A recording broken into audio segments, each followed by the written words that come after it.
Bueno, muy buenos días con todos. Gracias por la espera, de manera especial a la doctora Teresa, nuestra primera expositora.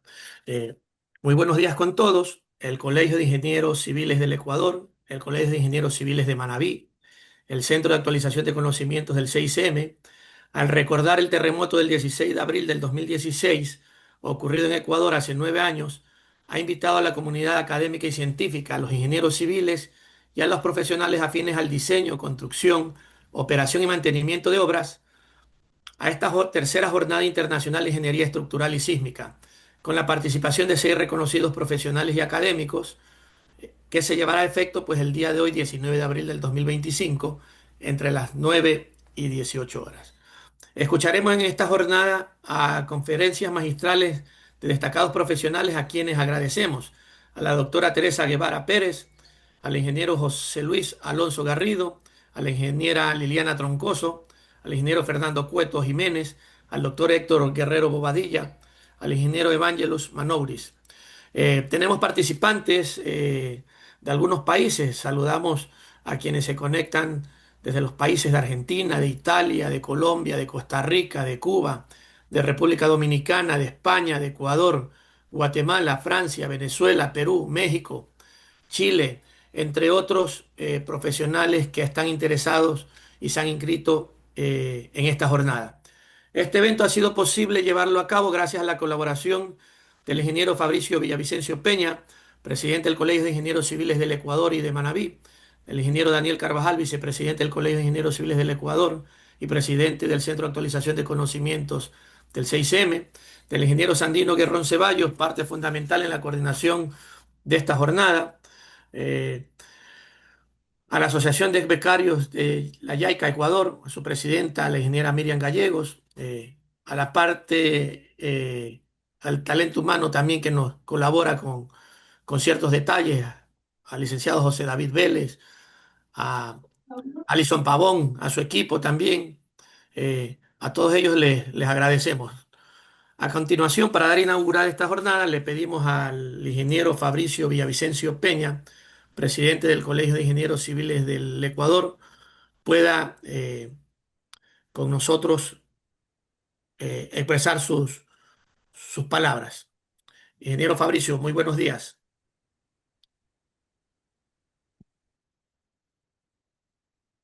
Inge, buenas, no hay audio, no sé si es solo a mí, discúlpeme.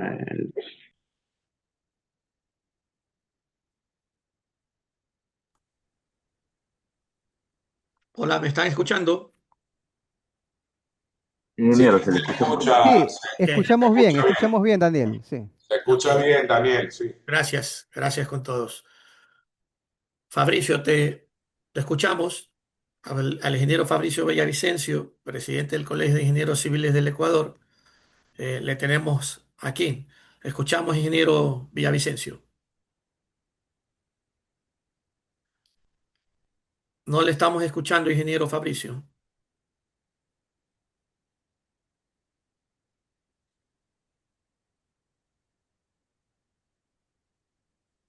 Bueno, creo que tenemos un inconveniente con el ingeniero Fabricio.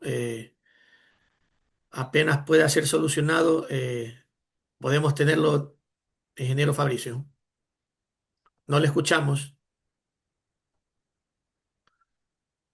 No, no le estamos escuchando. Bueno, a continuación, daremos paso a nuestra primera charla. El ingeniero Fabricio Villavicencio lo tendremos en unos minutos, y durante el día, pues que nos estará acompañando para escuchar también su intervención. En esta primera charla tenemos la conferencia de la arquitecta Teresa Guevara Pérez, que es PhD, doctora. Ella nos trae el tema escenarios sísmicos como herramienta de mitigación de desastres. La doctora Teresa Guevara es PhD y máster en arquitectura de la Universidad de California de Berkeley, con especialización en diseño arquitectónico de edificaciones sismo resistentes. También cuenta con estudios de posgrado en gerencia de la construcción industrializada en la Escuela de Graduados de la Asociación de Arquitectura de Inglaterra. Graduada de arquitecta en la Universidad de los Andes en Mérida, Venezuela, Ha sido profesora en pregrado y posgrado en diversas universidades de distintos países y ha sido por año consultora independiente para organismos internacionales en edificaciones sismo resistentes, vulnerabilidad de hospitales, configuraciones urbanas en zonas sísmicas y gestión de riesgo de desastres producidos por eventos naturales.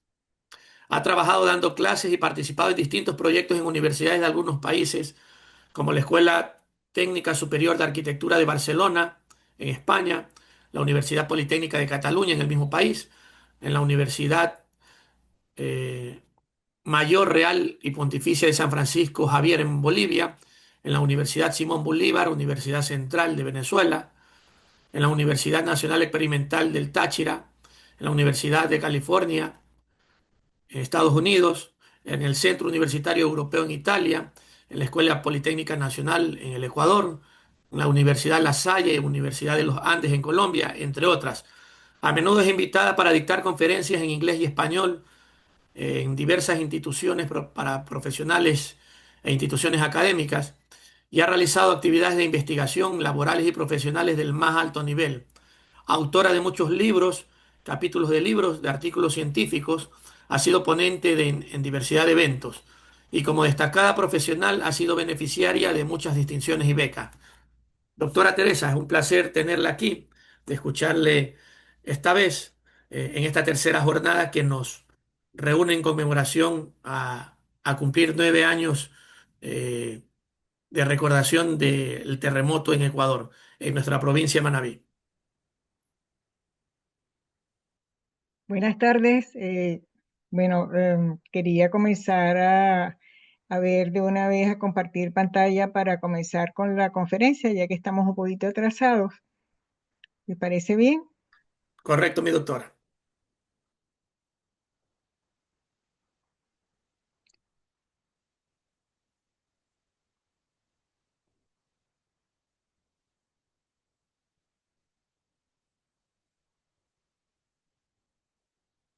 Buenas tardes. Un momentito, por favor.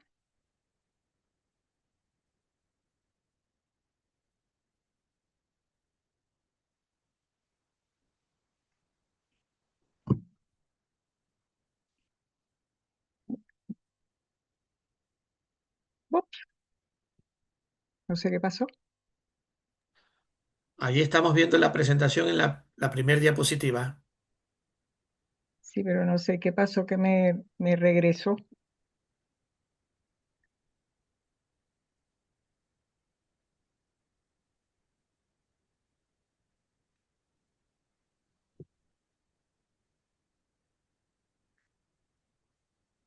Ah, ahí estamos. Antes que nada, quería agradecer al Colegio de Ingenieros Civiles del Ecuador, Colegio de Ingenieros Civiles de Manabí y todo el grupo organizador de este evento, la tercera Jornada Internacional de Ingeniería Estructural y Sísmica. Y el tema que voy a presentar hoy se llama Escenarios sísmicos como herramienta para la mitigación de desastres. Este es un tema que fue especialmente solicitado por el ingeniero Sandino Guerrón, debido a que el año pasado yo dicté un curso para la alcaldía de Portoviejo, y allí en el ejercicio que teníamos para los estudiantes de trabajo final, que se inició desde el primer día de clase, allí tratamos el tema de los escenarios sísmicos y debido a eso pudimos conocer un poco sobre el tema. Entonces, como el tema es muy amplio, yo voy a tratar de restringirme a lo básicamente necesario y a los conceptos para que ustedes puedan conocer un poco, y vamos a tener 15 minutos de preguntas, creo, si mal no recuerdo. Entonces, primero que todo vamos a hablar sobre los desastres y vamos a dejar claro que los desastres no son naturales, sino son desastres socionaturales y se les ha llamado así porque en los años 90, que fue el decenio de los desastres en aquel momento llamados naturales, se decidió por toda la presentación de trabajos que se hicieron y grupos de trabajo que los desastres no son naturales, sino socionaturales porque son producidos por eventos naturales excepcionales o recurrentes u ocasionales y la intervención del ser humano en el medio ambiente, sin tener en cuenta la posible ocurrencia de dichos eventos en el lugar correspondiente. Aquí les traje esta imagen porque fíjense que es tan importante entender por qué los desastres no son naturales. Aquí tenemos un desierto. ¿Cuáles serían los efectos de un sismo en este lugar? Pues no tendríamos efectos desastrosos porque no hay construcciones ni otros elementos de la ciudad que generalmente en las ciudades contemporáneas especialmente generan la condición de desastre. Entonces aquí ya podemos por nuestra parte decidir que el sismo no es un desastre. El sismo por sí mismo no es causante de un desastre. No son los sismos los que matan a la gente y dañan a las edificaciones y otras estructuras, sino que son los profesionales, los funcionarios y los tomadores de decisiones que las diseñan, autorizan su construcción y las construyen. Fíjense que aquí la gran mayoría del desastre que se ve es elementos que se han construido. El riesgo de desastre ante eventos naturales excepcionales se define como la probabilidad de que ocurra un desastre ocasionado por un evento natural excepcional y se genera debido a que el ser humano ocupa áreas de potencial peligro en las que se pudieran producir eventos naturales excepcionales. Ya un minuto, que constituyan peligro para la vida y la propiedad de las personas. Un desastre sísmico se produce cuando al ocurrir un sismo, una localidad, región o país se muestra incapaz de responder con sus propios medios a los efectos de un sismo, lo cual determina la necesidad inmediata de asistencia e intervención. Entonces esta es una de las limitantes, o vamos a decir, que describen cuál es un desastre sísmico. Quiere decir que los efectos del sismo requieren de una necesidad inmediata de asistencia e intervención externa. Cuando hablamos de intervención externa, quiere decir que la localidad que ha sido afectada por el sismo ha sufrido unos daños que no es capaz de afrontar, sino tiene que pedir intervención externa a dicha localidad. Para esto es importante entender, porque recientemente tuvimos un desastre aquí en España, que fue con la Dana, una lluvia persistente que produjo un desastre en la ciudad de Valencia. Y ahí hubo mucho inconveniente porque no estaban establecidos los protocolos para la solicitud de la declaratoria de desastre. Para que una autoridad máxima de cada país pueda pedir la declaratoria, establecer la declaratoria de desastre y solicitar ayuda a las Naciones Unidas, tiene que haberse agotado los distintos escalas o los distintos niveles de autoridades, como por ejemplo la autoridad de la localidad afectada, si esa localidad no puede con su equipamiento, con sus profesionales, afrontar la situación, solicita al nivel superior y así sucesivamente. Si no se produce la ayuda por parte de estos niveles, entonces el gobernante del país declara la catástrofe. Aquí tenemos el ejemplo de la presidenta de Chile, Michelle Bachelet, en el sismo que hubo en 2010, cuando declaró zona de catástrofe al norte de Chile, luego de un gran terremoto de 8 grados que se registró en ese momento. Alan Lavelle, que es un especialista internacional en gestión de riesgos muy conocido, plantea: la naturaleza de los daños y destrucción, así como su distribución social y territorial, pueden tener como punto de referencia el hecho físico, pero en la ecuación final, los daños y pérdidas están determinados por niveles diferenciales de exposición y vulnerabilidad de la población, infraestructura y producción. Ello varía mucho según las unidades espaciales y sociales, y como consecuencia los niveles de daño y dificultades de la recuperación también varían proporcionalmente. Cada país, cada localidad tiene sus características propias y hay que estar conscientes de que podemos estudiar casos similares, pero cada caso tiene que adaptarse a las características propias del lugar. Vamos a ver en estas próximas diapositivas las etapas y fases del ciclo de desastre para poder entender en qué momento entra los escenarios sísmicos a ser una herramienta para la mitigación del riesgo sísmico. Aquí vemos el momento que se produce el impacto, el momento del evento es excepcional, y luego tenemos una etapa de respuesta o atención en donde en las primeras 72 horas son las horas más cruciales que se dedican principalmente al rescate. En esta atención de las primeras 72 horas, dice, las primeras 72 horas, la meta principal es la reducción al mínimo de las pérdidas de vida a través de las acciones de búsqueda y rescate inmediato.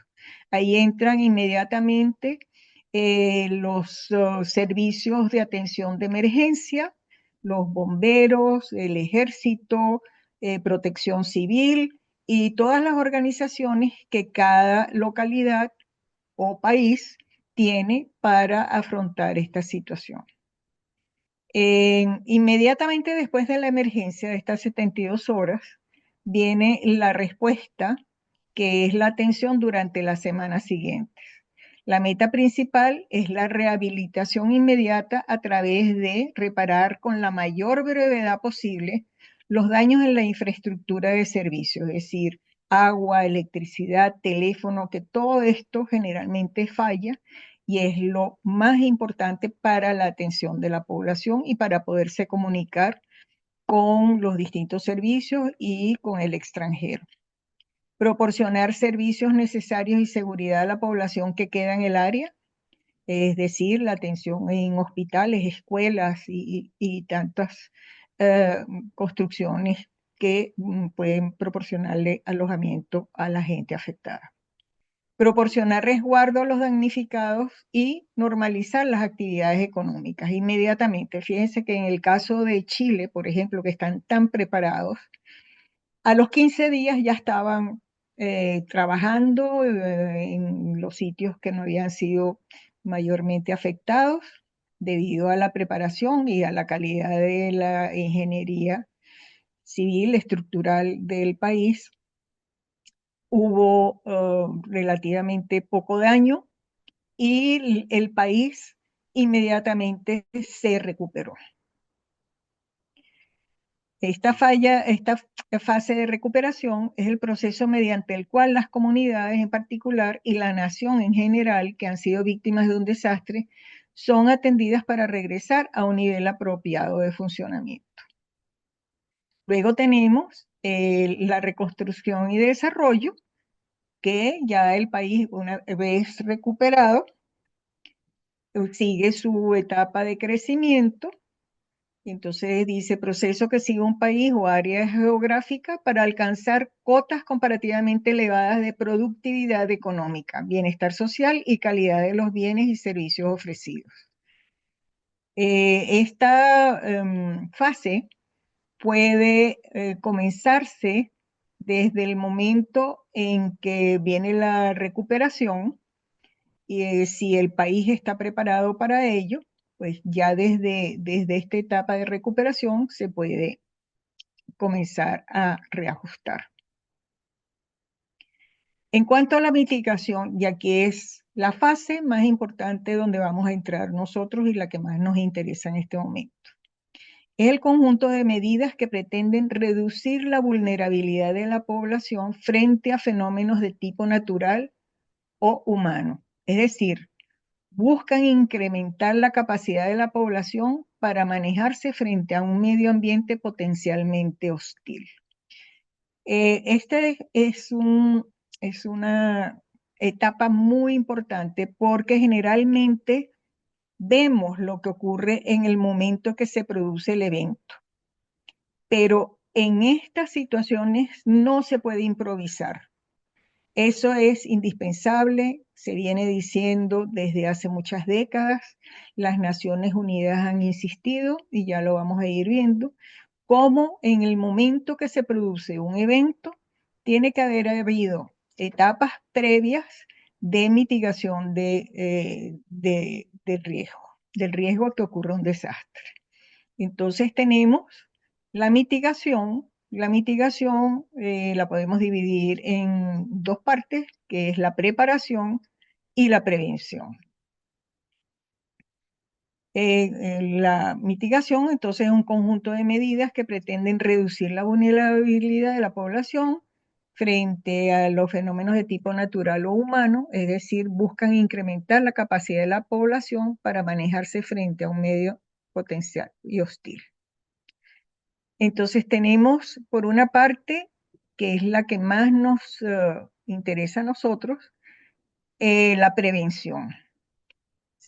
Si nosotros no tenemos la prevención y la preparación, al presentarse un evento, aunque no sepamos cuándo va a ocurrir, pero si no se está preparado, no se puede llegar con buen pie a hacer la respuesta, que la respuesta sea la apropiada, porque figúrense ustedes en el caso de un sismo.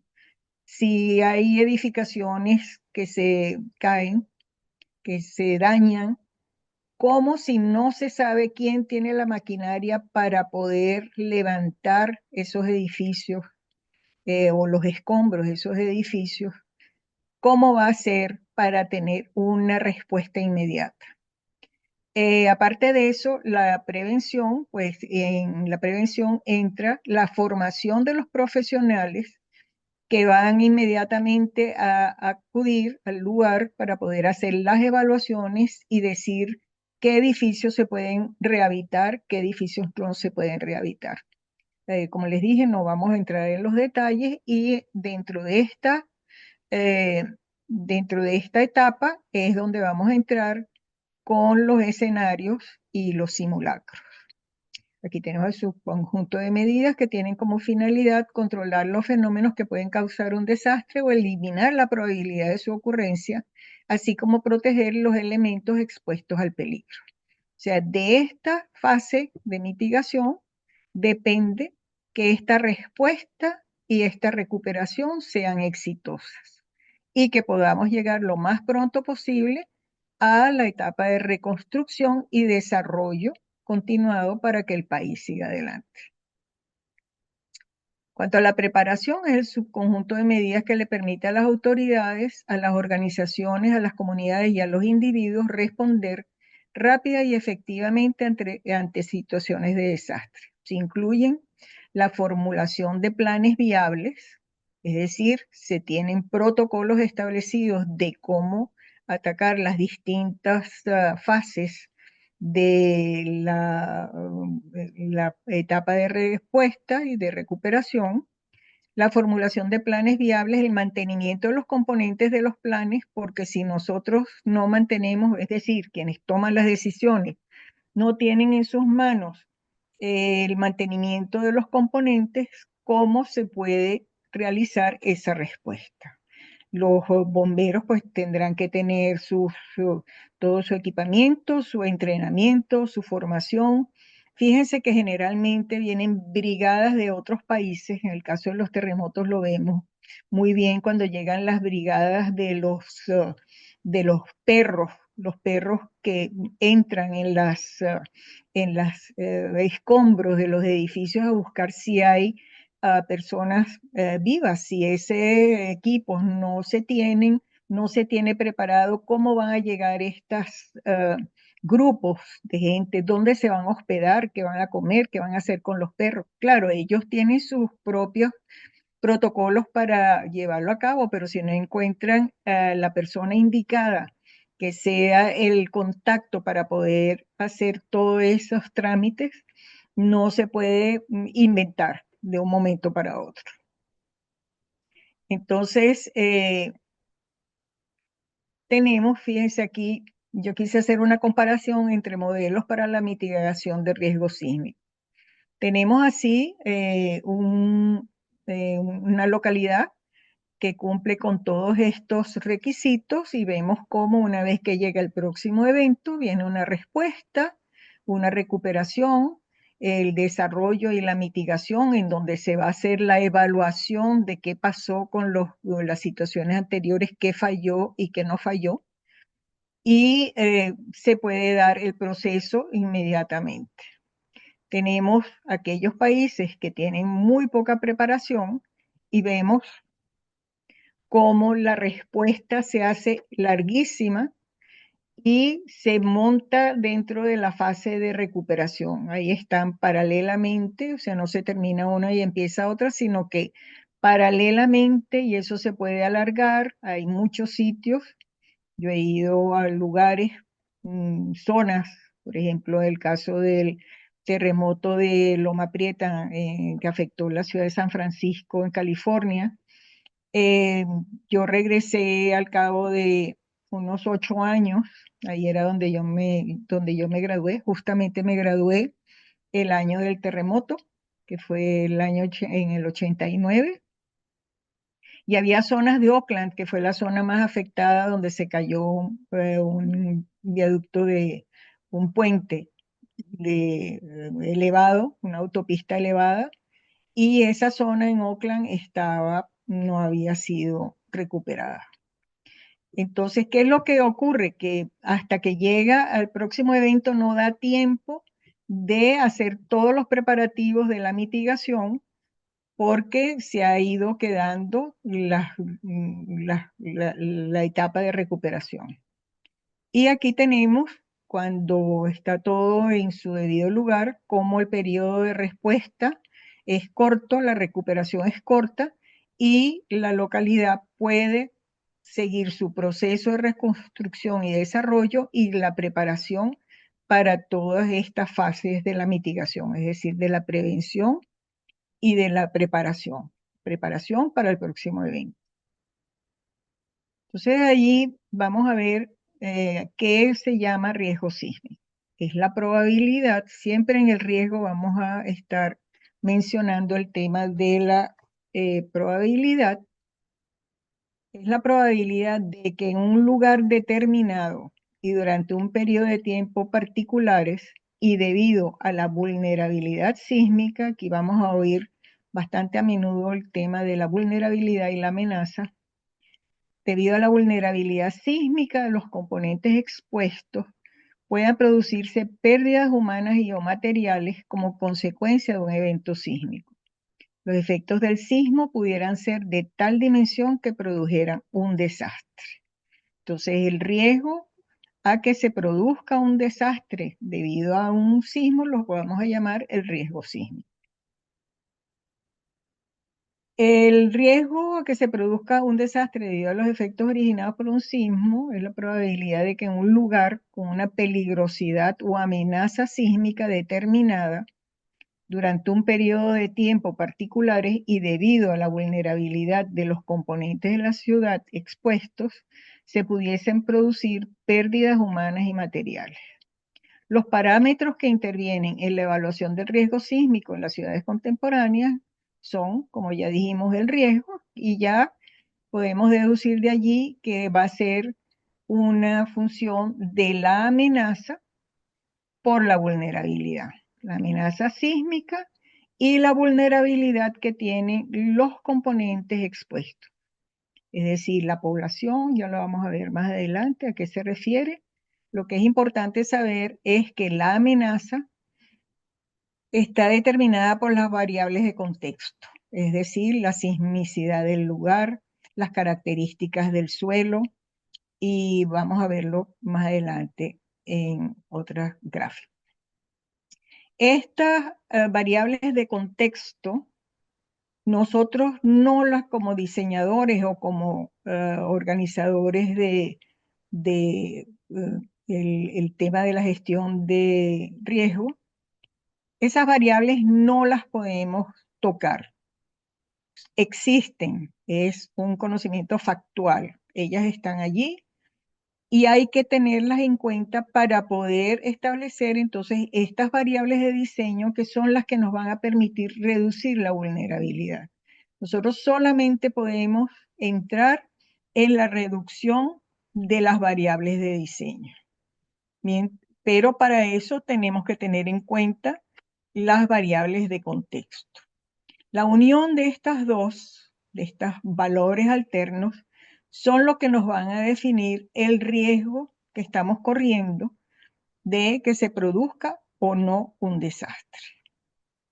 Entonces vamos a ver aquí cómo las variables de contexto son aquellos factores que identifican la amenaza o peligro sísmico y son las que afectan o pueden afectar al edificio, al conjunto de edificios que se están diseñando o evaluando. Esto puede ser tanto los edificios como puede ser la vulnerabilidad de la población, la infraestructura. La mayoría de los factores que conforman el contexto no están bajo el control del diseñador del edificio. Esto es cuando estamos utilizando estos términos para el diseño de edificios. Pero esto va referido a todos los componentes cuando estamos hablando ya de la ciudad, de la vulnerabilidad de la ciudad, de los hospitales, de las escuelas. Entonces hablamos específicamente de esos temas.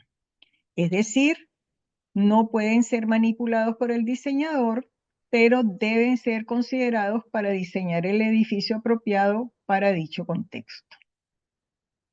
Las variables de diseño son los parámetros que identifican el grado de vulnerabilidad, no solo de la obra individual, sino de los diferentes componentes del área urbana. La vulnerabilidad se modifica manipulando los valores de estas variables relacionadas con el comportamiento sismo resistente de la obra. El conocimiento que existe actualmente, muy diferente a lo que podíamos hablar hace 40 años, ha llegado a unos niveles en que no debería producirse los desastres que constantemente estamos viendo cuando dan la noticia de que hay un terremoto. En el caso, por ejemplo, de Turquía, los ingenieros estructurales turcos tienen un nivel altísimo de conocimiento en el área de ingeniería sísmica, de la misma manera que Japón, Chile, México, son países donde se ha desarrollado la ingeniería sísmica de una manera notable, pero si eso no llega a ser utilizado, de nada nos sirve y acabamos de ver, no hace mucho, el año pasado, lo que ocurrió en Turquía, que fue terrible. Entonces, ¿cómo es posible que teniendo el nivel del conocimiento que se tiene, se produzca lo mismo que en California o lo que podría ocurrir en Japón? Se produzca un desastre sísmico.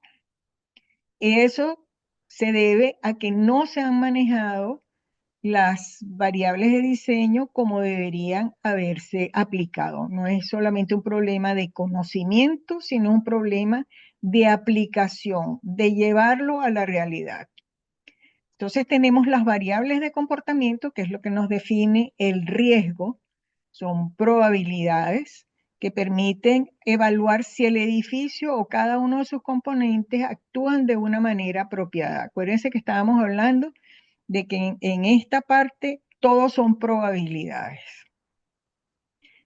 No sabemos hasta que no llega el terremoto cuáles van a ser sus resultados definitivos. Podemos hacer, como les he dicho, ya hoy en día la tecnología técnicamente se ha desarrollado muchísimo y cada vez estamos más cerca de poder decir que un edificio puede soportar, como lo hemos visto, bueno, en Chile, en California, en México, como grandes edificios o edificios que están muy bien construidos no les pasa nada a pesar de ser, de enfrentarse con sismos, como fue lo de Chile, un sismo de magnitud 8.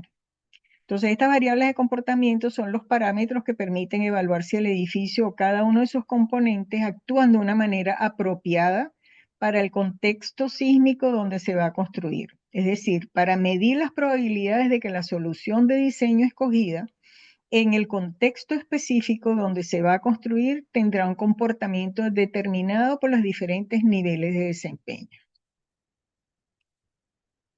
¿Cómo vamos a hacer para la reducción de riesgo sísmico? Se considera que debido a que los sismos hasta ahora no se pueden predecir ni evitar, la única manera para reducir las probabilidades de que se produzca daño desastroso en las ciudades debido a sismos probables, es decir, el riesgo sísmico, es tratando de reducir al máximo la vulnerabilidad sísmica de sus componentes físicos y socioeconómicos. Para dar un ejemplo, para que podamos entender más gráficamente lo que son las variables de diseño y lo que son las variables de contexto, yo incluí este gráfico, que generalmente lo presento cuando damos el curso de diseño o arquitectura sismo resistente, y se produce el sismo.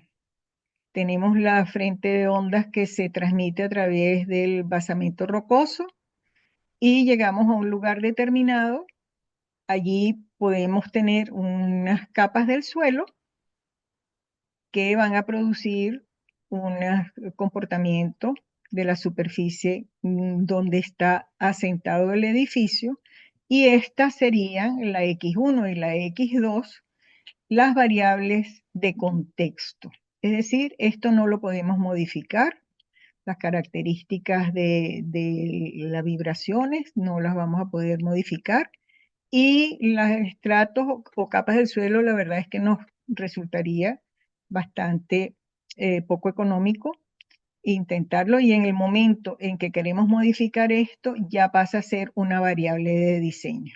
Lo estamos modificando, pasa a ser una variable de diseño. Y entre las variables de diseño de la edificación tenemos las fundaciones que une el edificio con este suelo, que es el que va a recibir las vibraciones, y luego las características propias del edificio. Estas son las variables de diseño con las que nosotros como profesionales podemos jugar en el momento de diseñar un edificio o un puente o cualquier otro tipo de obra. Y estos son los que están en amarillo, son las variables de contexto que no podemos modificar. De ahí tenemos el gráfico, volvemos a nuestro gráfico del riesgo, una función de la amenaza por la vulnerabilidad, y estas son las variables no manipulables y estas son las variables manipulables. La amenaza o peligro sísmico son aquellos parámetros que no podemos modificar y que constituyen parte importante del contexto de la ciudad, por lo que, debido a que pueden afectar a los objetos expuestos a ellas, hay que conocerlos y tomarlos en consideración para los planes correspondientes a la ciudad amenazada. Aquí vamos a ver este gráfico en donde tenemos esta relación de la amenaza con la vulnerabilidad y el riesgo. Y vamos a ver, en cuanto a los sismos probables, pues vamos a tener una serie de información. Sabemos, tenemos los mapas de peligrosidad sísmica, en este caso de América del Sur, y luego cada país pues tiene sus características propias en cuanto a las zonas sísmicas. Entonces de ahí ya llegamos a la parte de las características del terreno, en donde vamos a contar con la microzonificación sísmica en aquellas ciudades donde ya se han hecho los mapas de zonificación sísmica, que van a recoger la información de cada una de las zonas de las características del suelo de una ciudad. Este es el caso, estoy presentando información del curso del año pasado de Ecuador, y luego vamos a ver la parte de la vulnerabilidad. Es la predisposición o susceptibilidad física, económica, política o social que tiene una comunidad de ser afectado de sufrir efectos adversos en caso de que se manifieste un fenómeno peligroso de origen natural, socionatural o antrópico. Esto lo dice Alan Lavelle, que ya lo habíamos mencionado. Entonces aquí en nuestro gráfico vamos a ver los componentes físicos, son todos estos componentes de la ciudad, que son los que van a tener sus características propias y de acuerdo a cómo hayan sido diseñados y calculados, van a tener un grado de vulnerabilidad. Y tenemos luego los socioeconómicos, que es la población, sus actividades. Todo esto se incluye porque una falla en la identificación de estas vulnerabilidades puede llevar a un colapso económico de las zonas afectadas. Entonces aquí vamos a ver cómo de la unión de estos componentes físicos y socioeconómicos, cuando los colocamos en los mapas de amenaza, es donde vamos a poder hacer la evaluación del riesgo. Esto nos va a llevar, aquí vemos nuevamente, estos son potenciales efectos producidos por los sismos y sus réplicas, y los diversos grados de vulnerabilidad del ambiente edificado. Pero no solamente contamos con estos factores que son sumamente importantes, sino hay un factor que es costo económico y sociopolítico. Cuando se van a establecer las disposiciones oficiales para la reducción del riesgo y las características de todas las técnicas para reducción de la vulnerabilidad, tenemos a las autoridades y el sector económico que van a pensar mucho en el costo económico y sociopolítico. Sobre todo en el caso de sociopolítico, es muy importante porque generalmente los periodos de duración de quienes toman las decisiones son muy cortos.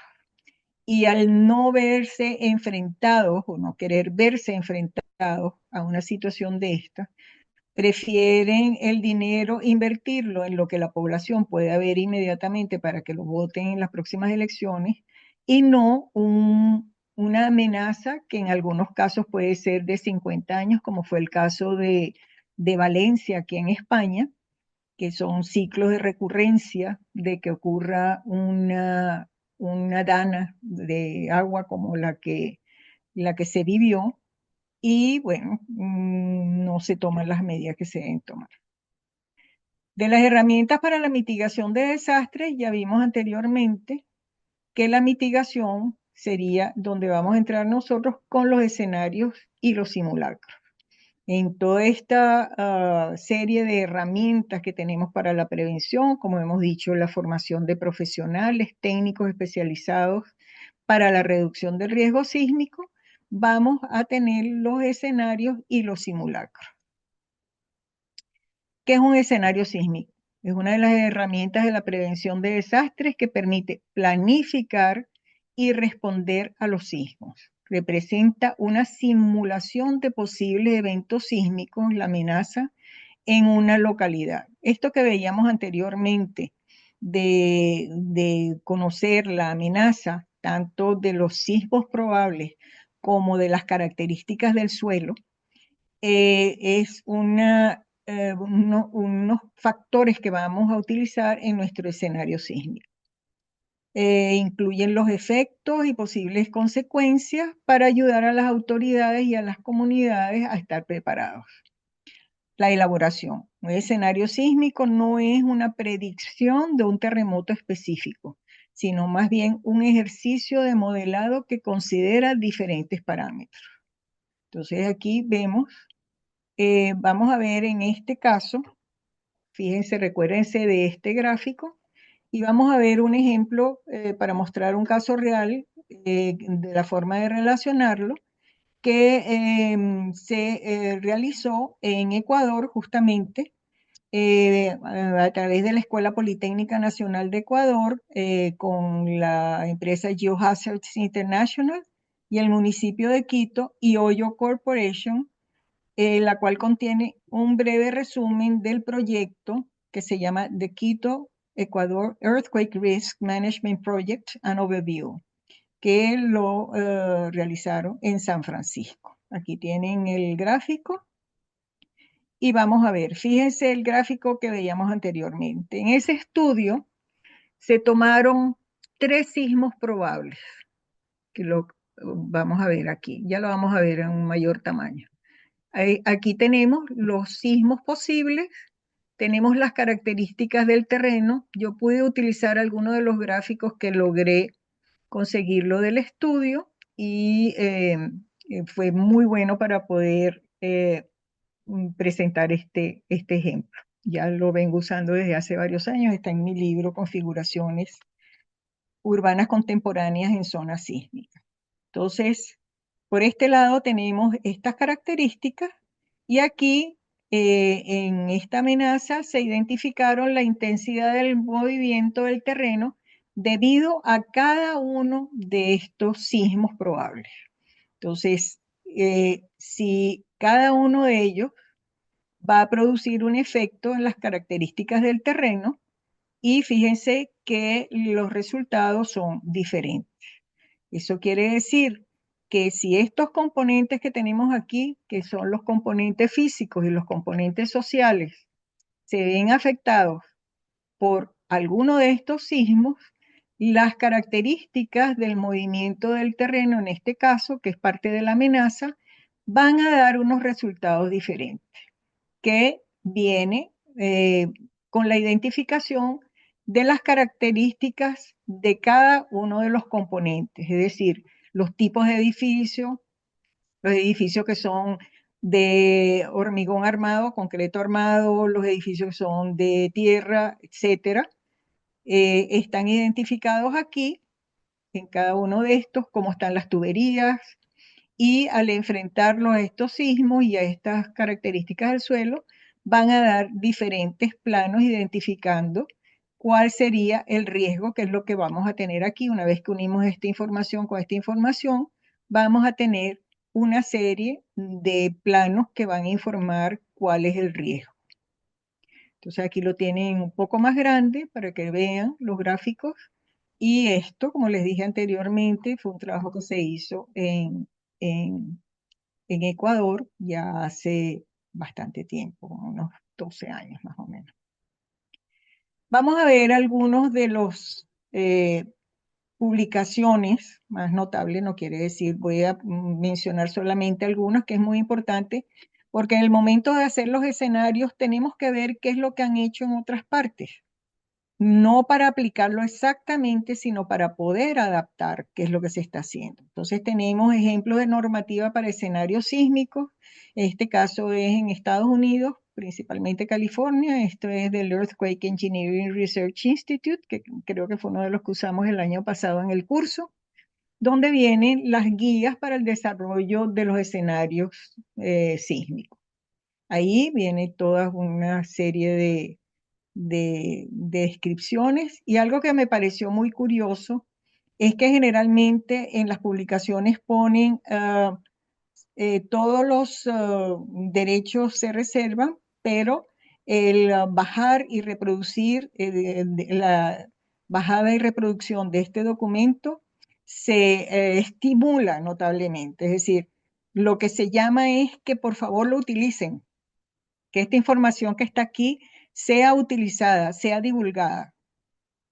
Después tenemos algunos ejemplos de Colombia, quienes tienen realmente una experiencia bastante grande en escenarios sísmicos. Aquí tenemos esta del Consejo Local de Gestión de Riesgo y Cambio Climático, Y tenemos aquí también el proyecto de actualización del componente de gestión de riesgos, donde hay un capítulo que habla sobre los escenarios sísmicos.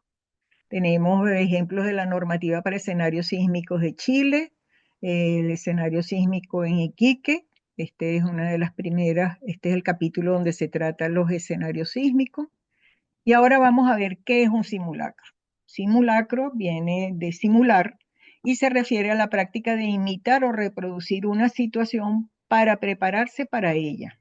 Un simulacro es una reproducción práctica de un evento real, como un probable sismo, mientras que simular es el verbo que describe ya la acción de hacer la reproducción. O sea, lo que hacemos es prepararnos para reproducir un posible evento real y una vez que se lleva ya sería simular. ¿Qué es un simulacro sísmico? Un simulacro sísmico es un ejercicio de entrenamiento que simula un terremoto para aprender a actuar ante una emergencia. El objetivo es mejorar la preparación y respuesta de la comunidad. ¿Qué se hace en un simulacro sísmico? Se activan alarmas como bocinas, campanas o silbatos, se siguen rutas de evacuación, se reúnen en puntos de reuniones seguros, se identifica y corrige debilidades en los planes de evacuación. ¿Cómo se desarrollan los simulacros sísmicos? Se desarrollan en escenarios lo más similares posible a la realidad. Implican una movilización significativa de recursos, son ensayos que nos permiten identificar qué hacer y cómo actuar en caso de una emergencia. Esto se puede hacer a diferentes escalas. Hay, por ejemplo, en los edificios hospitalarios, las edificaciones hospitalarias, desde hace muchos años, yo diría que como unos 25 años quizás, ya la Organización Panamericana de la Salud establecía unos protocolos, o ha establecido, siempre ha estado muy preocupada de esto, de cómo se hace un simulacro para el desalojo de un hospital en caso de un terremoto. Y existen los manuales, han llamado especialistas. Sin embargo, si este material que se estudia, que se evalúan las posibilidades, no llega a las personas que viven a diario en un hospital, o sea, cuando digo viven, quiero decir los visitantes, los hospitalizados, los familiares de los hospitalizados, los médicos, las enfermeras, si no lo conocen, no pueden actuar en el caso de un terremoto. A mí me tocó vivirlo muy de cerca en un hospital en la ciudad de Cumaná, en el oriente de Venezuela, que era un hospital regional y era el único que en aquel momento tenía una guía para la actuación en caso de un terremoto. Fantástico, llevaron un especialista peruano que era magnífico. Y resulta que se presentó un terremoto y nadie sabía cómo actuar. No tenían ni idea de qué iban a hacer, de el desalojo de eso. Yo presenté un trabajo que creo que está publicado en Academia, porque inmediatamente me fui a entrevistar a enfermeras, médicos de cómo se había actuado y ninguno conocía este documento producido por la Organización Panamericana de la Salud. Y así sucesivamente, cada vez que voy a evaluar después de un terremoto, me encuentro que de nada sirve si tenemos las herramientas y no se incluye a la comunidad que puede ser afectada. Entonces aquí vamos a ver un simulacro en la Ciudad de México. Fíjense que están llamando, va a ser el 29 de este mes.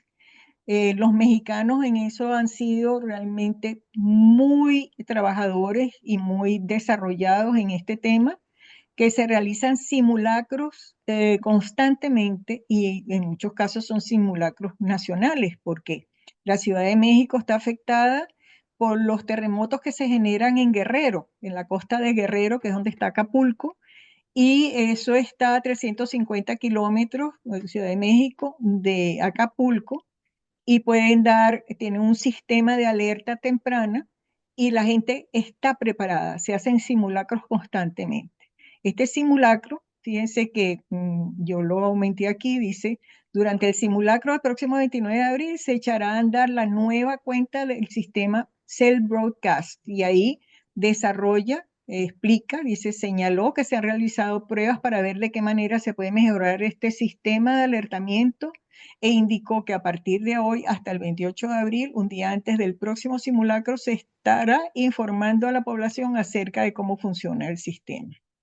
Entonces, aquí, fíjense que ellos han escogido un sismo que es de magnitud 8.1. Si será el simulacro del 29 de abril, emulará un sismo de magnitud 8.1. Bueno, como colofón ya vamos a terminar y vamos a ver la ONU qué tiene que decir. Dice, y seguimos haciéndolo mal. El mundo no alcanzará en 2030 los objetivos definidos por la ONU para reducir el costo actual de los desastres.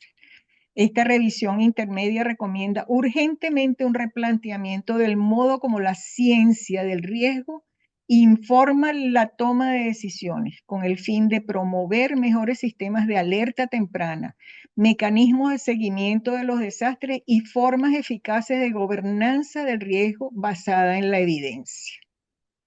Y aquí me llegaron esta información, que es la explicación de la Asamblea General, cómo están preocupados porque no se van a alcanzar para el 2030 los objetivos que estaban planteados. El fracaso de la gobernanza como epicentro de la crisis mundial. Y el planteamiento de la gobernanza es que tiene que haber una actuación conjunta del gobierno, de los gobiernos, de los actores sociales y del sector privado en la toma de decisiones con responsabilidad y causalidad, que son los conocimientos y tecnologías. Entonces, es importante también mencionar para ustedes, la mayoría de los ingenieros, que a raíz justamente de los sismos grandes que hubo a finales del siglo XX, que comenzó con el sismo de Ciudad de México en 1985, luego siguió con el sismo de Loma Prieta, que afectó la ciudad de San Francisco, luego vino el de Northridge, que afectó a la ciudad de Los Ángeles, y por último el de Kobe, en Japón, en donde una ciudad muy importante de Japón estaba catalogada como una ciudad con una sismicidad baja, y vino un terremoto que aparentemente tenía una recurrencia de 1000 años, con unas fallas subterráneas, y destruyó la ciudad. Fue realmente una vergüenza para los japoneses, que han sido tan especializados, tan estudiosos, y sin embargo no se puede estar esperando a que no ocurran estas cosas. Donde hubo un terremoto, eso lo sabemos todos los que estamos en este tema, donde hubo un terremoto, volverá a haber terremoto.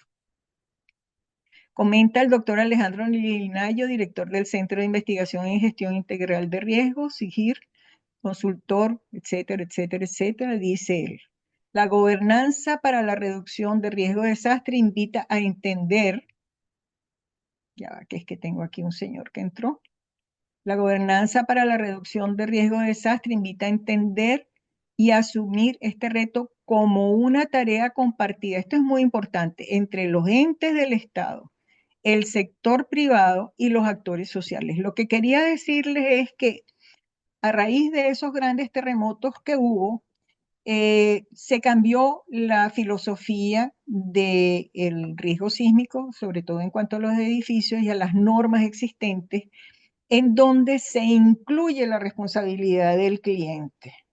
No solamente es el ingeniero el que está, o el arquitecto, el grupo de profesionales que trabajan en el diseño y construcción de las edificaciones, sino el cliente tiene que estar involucrado. El cliente tiene que exigir que lo que él está contratando sea un edificio que va a resistir los sismos. En el caso de los edificios que son realmente para alquiler y que no son donde va a vivir el cliente, pues muchas veces se trata de ahorrar y no se cumplen estas condiciones. Entonces tenemos para avanzar en la mitigación del riesgo a que se produzca un desastre debido a un sismo, la clave es empoderar en el tema a la terna entes del Estado, el sector privado, la ciudadanía, y eso es el enfoque. Muchas gracias y he terminado. Doctora Teresa, muchísimas gracias por su intervención. A continuación, tenemos un tiempo de preguntas. Aquí en el chat pueden escribirlas. Tenemos algunas preguntas allí. A ver, la aplicación sismo resistente en las construcciones de pequeña a grandes edificaciones, ¿son consistentes o presentan debilidades? Em, no entendí bien la pregunta. ¿Me la podría repetir, por favor?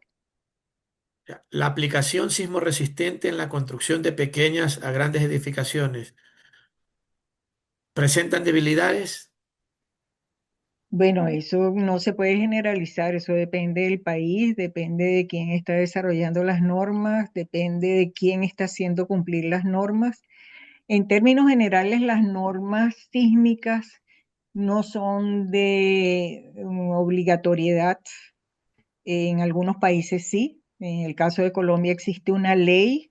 Además, no es solamente una norma técnica, sino es una ley que obliga que todas las edificaciones tienen que cumplir las normas, pero no se puede generalizar. Cada país tiene sus propias normas y lo que es importante en todo eso es la responsabilidad, no solamente de las autoridades, sino de la misma comunidad. La misma comunidad tiene que estar educada para exigir. Si usted va a comprar un edificio, pregunte primero cómo va a comprar un apartamento, perdón.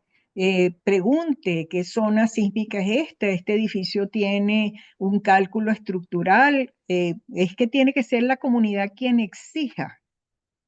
Entonces, como dice esta pregunta que me están pasando, este comentario, es necesario, se me desapareció la pregunta, pero es necesario que haya esa terna que es lo que está proponiendo la Organización de las Naciones Unidas, porque se sienten que los gobiernos en sí mismos no pueden ellos afrontar esta responsabilidad. Tiene que haber una responsabilidad del sector privado y de las comunidades de conocer cuáles son estos factores y de presionar para que se apliquen las normas que hay vigentes en cada país. Decía el ingeniero Douglas Ponce, es necesario que las entidades gubernamentales apliquen los simulacros sísmicos y de qué manera las lecciones aprendidas pueden ser útiles en un evento sísmico. Yo no incluí una diapositiva que tengo que me gusta mucho, que es en los organismos internacionales se habla siempre de las lecciones aprendidas y de los institutos como el Earthquake Engineering Research Institute, de las lecciones aprendidas. Y yo las llamo, y muchos de mis conocidos también, las lecciones no aprendidas. O sea, viene un evento, revisamos lo que ocurre, se evalúa, se constata con lo que ya se sabía, se ajusta lo que sabía y no se aplica. Entonces son unas lecciones que no están aprendidas. Y como les dije anteriormente, no es solamente las entidades gubernamentales, tiene que haber la colaboración de los otros dos factores. Y en cuanto a los simulacros, es indispensable. Ya desde hace muchos años, cuando yo vivía en California, que fueron los años 80, yo tenía una niña pequeña y en los colegios, en el kindergarten, ya les hacían los simulacros. Ya los niñitos sabían. A mi hija se le movía todavía, ya más grande, antes de que se independizara. Uno le movía la silla sin que ella se diera cuenta, inmediatamente se metía debajo del primer mueble fuerte que encontraba, porque venía con esa preparación. Lo mismo los hospitales, si no hay la preparación del personal, si no hay un protocolo de que si el director no está, fíjense lo de Valencia, es que lo de Valencia lo tenemos ahorita aquí mismo. Aquí en España hay un lío tremendo porque el alcalde se desapareció, no lo encontraban. No había quien tomara la decisión de declarar el desastre la catástrofe, situación de catástrofe, porque la autoridad inmediata no estaba. Y mientras ese señor no aparecía y declaraba el desastre, no se podía hacer absolutamente nada. No entraron las brigadas de ayuda, no pudieron. Tuvo que ir la población a ayudar a la gente de la población de otras ciudades de España a ayudar. Esto es un problema de todos. Esto tiene que ser como un ejercicio político de nosotros los que estamos en este tema, de presionar para que las autoridades, conjuntamente con las comunidades, empiecen a hacer simulacros, se establezcan los escenarios. Fíjense, ahí el material, muchísimo material. Yo ayer me metí, ayer, antes de ayer, en la web y ponía escenario sísmico y hay cantidad, cantidad. Entonces, lo más importante es eso, las escuelas, en los hospitales, que son los sitios más importantes para proteger a las comunidades. Hay que insistir, hay que insistir. David Robalino pregunta, ¿qué tan probable es el tiempo de recurrencia en que vuelva a ocurrir un sismo? En este Eh, caso, en el Ecuador. Bueno, yo no soy especialista en el Ecuador. Me imagino que se lo podrá responder, lo lamento mucho. Me encantaría poder darle respuesta a eso, pero hay estudios muy importantes en el Ecuador que hay que conocerlos, los profesionales tienen que conocerlos. A mí me pasó que di un curso en Bolivia para un diplomado en edificaciones hospitalarias y a mí me tocó una asignatura pequeñita y resulta que nadie de los que estaban en el, ingenieros y arquitectos que estaban en ese posgrado sabían que ni siquiera sabían que tenían norma sísmica y tienen una norma sísmica excelente, fantástica. Entonces, ¿qué pasa en las escuelas de ingeniería, de arquitectura, que no se tocan estos temas? ¿Por qué los ingenieros, los estudiantes de ingeniería y arquitectura no trabajan juntos durante la carrera? Por lo menos el proyecto final, que se puedan hacer proyectos conjuntos. Yo doy cursos de ampliación de conocimientos en donde pongo, yo he puesto a geólogos, geógrafos, arquitectos, ingenieros juntos a trabajar en proyectos. Y eso yo creo que el año pasado, ese taller que hicimos fue muy importante porque desde el primer día del curso se les dio el enunciado a los estudiantes. Y a medida que íbamos avanzando en las asignaturas del curso, ellos iban teniendo el material que iban a ir utilizando en su taller. Y habían ingenieros y arquitectos. Y a mí no se me forman los grupos, los estudiantes, los grupos los formo yo, no los conozco y simplemente los organizo de acuerdo con sus características profesionales.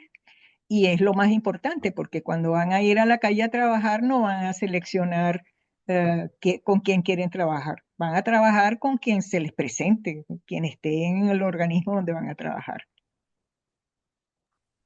Bueno, doctora Teresa, le agradecemos por su exposición. Algunas preguntas se nos van a ir quedando en la caja de chat. Si usted pudiera, por favor, por ahí les pudiera contestar.